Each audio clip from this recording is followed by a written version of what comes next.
సూర్యాపేటలో తెలంగాణ సీఎం రేవంత్ రెడ్డి మాట్లాడుతున్నారు. లైవ్ లో చూద్దాం. విద్య వైద్యము మా ప్రభుత్వం యొక్క ప్రాధాన్యత. ఇవాళ గ్రామీణ ప్రాంతాల నుంచి వైద్యం కోసం హైదరాబాదులో ఉస్మానియా, గాంధీ, నిజాం, అదేవిధంగా క్యాన్సర్ హాస్పిటల్స్కి సుదూర ప్రాంతాల నుంచి పేదవాళ్ళు వస్తున్నారు. ఆపత్తిలో వచ్చిన తర్వాత ఆకలి ఎలా తీరాలనో వాళ్ళకి తెలీదు.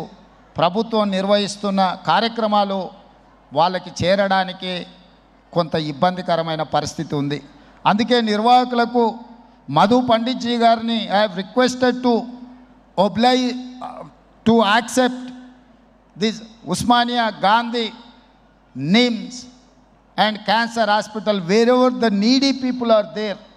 I need your support to serve their food. అక్కడ కావాల్సిన మౌలిక వసతులన్నీ ప్రభుత్వం ఏర్పాటు చేస్తుంది.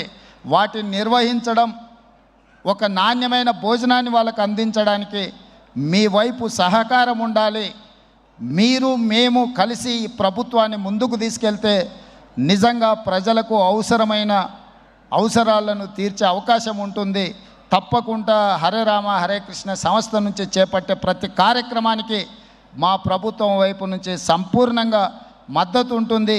ప్రభుత్వం చేపట్టే పథకాలలో కూడా అవసరమైన దగ్గర మీ సహకారాన్ని మేము ఆశిస్తున్నాం.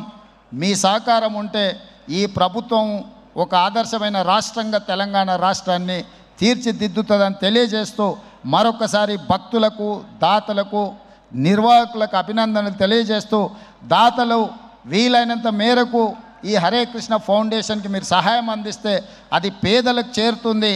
పేదలకు మీరు అందించాలనుకున్న ఏ కార్యక్రమైనా వీరి ద్వారా చేరుస్తే తప్పకుండా పేదలకు చేరుతుందని సంపూర్ణంగా నేను విశ్వసిస్తున్నా. ఈ కార్యక్రమాన్ని కొనసాగించాల్సిందిగా కోరుకుంటూ మీ అందరి దగ్గర సెలవు తీసుకుంటున్న మిత్రులారా, ధన్యవాదాలు. May I now request Honorable CM to felicitate donors, please. దాతల్ని గౌరవం లేని ముఖ్యమంత్రి గారు సత్కరిస్తారు. ముఖ్యమంత్రి గారు వారి సందేశంలో అద్భుతమైన అంశం చెప్పారు. భగవద్గీత స్ఫూర్తిని లోక కళ్యాణం కోసం వాడుకోవాలని. ఇప్పుడు భూసేవక్ డోనర్ శ్యామ్ సుందర్ గుప్తా గారు, ట్రస్టీ శ్రీకృష్ణ గోసేవా మండల్, అనంతరం సురేష్ కుమార్ అగర్వాల్ గారు, సెక్రటరీ శ్రీకృష్ణ గోసేవా మండల్.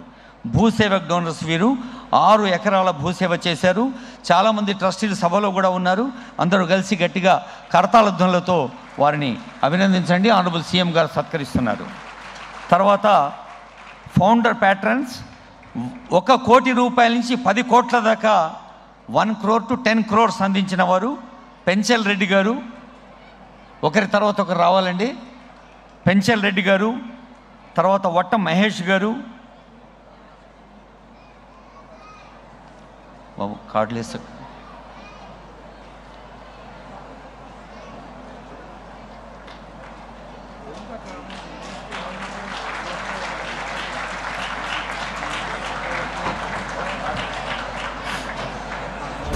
బాబు కార్డులు వేస్తామా. భూసేవ శ్యామ్ సుందర్ గుప్తా గారు, సురేష్ కుమార్ అగర్వాల్ గారికి సన్మానం. అనంతరం founder patterns 1 crore rupees to 10 crores, 1 కోటి నుంచి 10 కోట్ల దాకా అందించారు. వారిలో పెంచల్ రెడ్డి గారు, వట్ట మహేష్ గారు. తర్వాత ఇప్పుడు ఆనరబుల్ సీఎం గారి చేతుల మీదుగా 7.5 కోట్ల చెక్ అందిస్తున్నారు. 7,50,00,000 చెక్ ప్రదీప్ అగర్వాల్ గారు, మహేష్ గారు సీఎం గారి చేతుల మీదుగా మన హరే కృష్ణ మూమెంట్స్ పెద్దలకు ఇస్తారు. తర్వాత శివరాం రెడ్డి గారు, నిత్యానంద రెడ్డి గారు, డాక్టర్ కె మహే గారు, డి శ్రీనివాస్ గారు, కృష్ణప్రసాద్ గారు, జిఎస్పి వీరారెడ్డి గారు.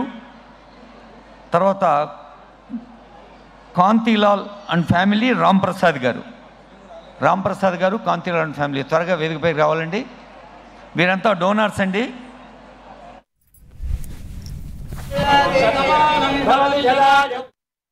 కింద పడేసి రాజ్యం కోసం భీష్మ పితామహుడు, అదేవిధంగా కర్ణుడు, దుర్యోధనుడు, దుశ్శాసనుడు, నా సహోదరులందరూ ఆ పక్కన నించుంటే రాజ్యం కోసం వాళ్ళందరినీ సంహరించడం, వాళ్ళని సంహరించి రాజ్యాన్ని సాధించుకోవడం ద్వారా ఏమి ఉంటుంది, ఏం మనశ్శాంతి వస్తుంది అని చెప్పి అర్జునుడు యుద్ధతంత్రం నుంచి తప్పుకుంటా అన్నప్పుడు శ్రీకృష్ణ భగవానుడు బోధించిందే భగవద్గీత. చంపేదెవరు, చంపించేదెవరు? లోక కళ్యాణం కోసం నీ బాధ్యతను నెరవేర్చాల్సిందే. ధర్మం బ్రతకాలి, అధర్మం ఓడాలి అంటే నువ్వు యుద్ధం చెయ్యాల్సిందే అనే యుద్ధ నీతిని ఆ రోజు అర్జునుడికి బోధించింది శ్రీకృష్ణ భగవానుడు. ఇవాళ ఆ శ్రీకృష్ణ భగవానుడి బోధనానుసారమే ఈరోజు ఈ చెరువులను కాపాడే కార్యక్రమాన్ని నేను తీసుకుంటున్నా. నాకు తెలుసు ఈ చెరువులలో నిర్మాణమైన విలాసవంతమైన ఫామ్ హౌజులు ప్రభుత్వాన్ని ప్రభావితం చేయగలిగిన స్థానాలలో ఉన్న చాలామంది వ్యక్తులు ఉన్నారు. ప్రత్యక్షంగా ప్రభుత్వంలో భాగస్వాములు అయి ఉండొచ్చు, లేకపోతే ఈ సమాజం మీద బాగా ప్రభావితం చేయగలిగిన వ్యక్తులు ఉండొచ్చు. కానీ వాటన్నిటినీ నేను పట్టించుకోదలుచుకోలే. ఇది భవిష్యత్ తరాలకు, ఇది రాజకీయాలకు సంబంధం లేదు. నేను స్పష్టంగా చెప్పదలుచుకున్నా. రాజకీయాల కోసమో లేకపోతే రాజకీయ నాయకులను కొంతమందిని దృష్టిలో పెట్టుకొని చేపడుతున్న కార్యక్రమం కాదు ఇది. భవిష్యత్ తరాలకు, మన పిల్లలకు, వాళ్ళ పిల్లలకు వారసత్వంగా మనం అందించే సంపద ఈ సరస్సులు, ఈ నదులు, లేకపోతే ఈ రోజున్న ఈ చెరువులు. ఈ ప్రకృతి సంపదను మనం విధ్వంసం చేస్తే ప్రకృతి మన మీద కక్ష కడుతుంది. ప్రకృతి మన మీద ప్రకోపిస్తే మనం చెన్నైలో చూసినాం, అదేవిధంగా ఉత్తరాఖండ్లో చూసినాం, నిన్నగాక మొన్న వాయనాడు మనం కేరళలో చూసినాం. ఈరోజు ఇలాంటివన్నిటిని దృష్టిలో పెట్టుకున్నప్పుడు ఈ హైదరాబాదు నగరాన్ని రక్షించుకోవాల్సిన బాధ్యత మన అందరి మీద ఉన్నది. ఇది ఒక సుందరమైన నగరం. ఈ నగరానికి ఈ చెరువులే ఒక అందం. ఈ చెరువులను కాపాడే బాధ్యత ఈ ప్రభుత్వం తీసుకుంటుంది. ఎవరు ఏమనుకున్నా, ఎవరు ఏ ఒత్తిడి తెచ్చినా వాటన్నిటిని పక్కన పెట్టి చెరువులను ఆక్రమించుకున్న వాళ్ళ భరతం పడుతుంది ఈ ప్రభుత్వం అని చెప్పి నేను ఈ సందర్భంగా తెలియదలుచుకున్నా.